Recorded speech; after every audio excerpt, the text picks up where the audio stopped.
खलीफा हारून रशीद अपने दरबार में बैठा मलका ज़ुबैदा से शतरंज खेलने में मसरूफ़ था। बहलोल पास बैठे ये सब कुछ अपनी आंखों से देख रहे थे कि उसी वक्त चौकीदार ने सदा दी, आली जा, एक मछली फ़रोश पेश होने की इजाज़त चाहता है। इजाज़त है। खलीफा ने फ़ौरन इजाज़त दे दी। मछली फ़रोश अंदर दाखिल हुआ, कहने लगा, आली जा, मैं आपके लिए बहुत उम्दा मछली लेकर हाज़िर खिदमत हुआ हूँ। हारून ज़ुबैदा की तरफ देखा और आहिस्ता से कहने लगा, ये बेचारा इनाम की तलाश में हमारे लिए मछली पकड़ कर लाया है। इसको 4000 दरम दे दिए जाएं तो कैसा रहेगा? ज़ुबैदा बोली, नहीं मेरे सरताज, हरगिज़ नहीं। ये मामूली सा मछली फ़रोश इस काबिल नहीं कि इतनी बड़ी रकम इसको इनाम में दे दी जाए। इस तरह तो बहुत से लोग लाइन लगा कर खड़े हो जाएंगे, फिर तो आप अपना सारा ख़जाना खाली कर बैठेंगे। ज़ुबैदा ने कुछ देर सोचा और एक तजवीज़ पेश की, आप इससे पूछें कि ये मछली नर है या मादा।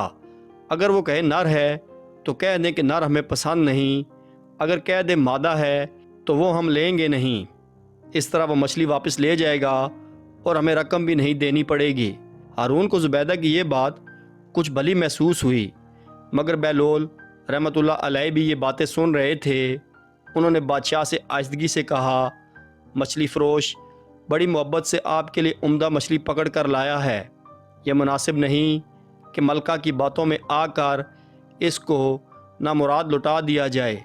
मगर बादशाह ने बहलोल की एक ना सुनी और मछली फ़रोश से कहा, अच्छा बताओ तो ये मछली नर है या मादा? आली जा, मछली ना नर है ना मादा, बल्कि ये तो मुन्नस है। हारून ने जवाब सुना तो बेसाख्ता हंस दिया। अहले दरबार भी हंसने लगे। हमें तुम्हारी हाजिर दिमागी ने मुतासिर किया। तुम्हें शाही ख़जाने से 4000 दरहम इनाम में दिए जाते हैं।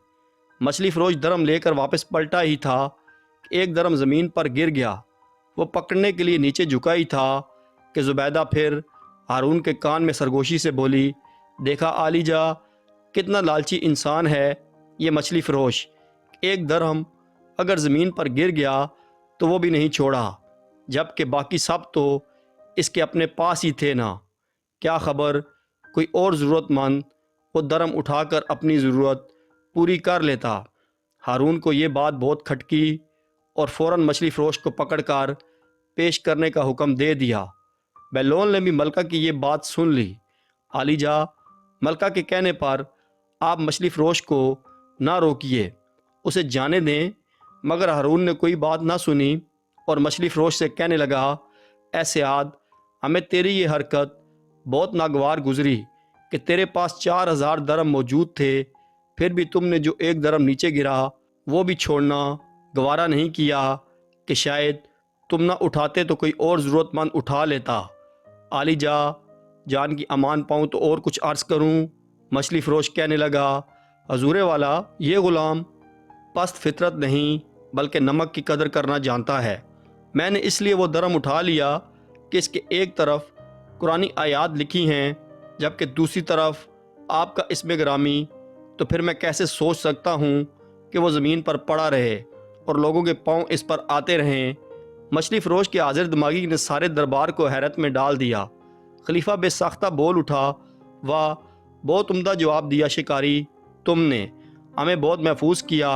हारून ने ख़जानची को हुक्म दिया, इस शिकारी को 4000 दरम और दे दिए जाएं।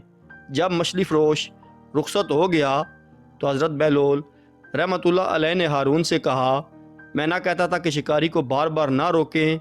अब वो 4 की बजाय 8000 दरम लेकर जा रहा है। हारून हंस दिया, हाँ वाकया ही मुझे तुम्हारी बात पर गौर करना चाहिए था।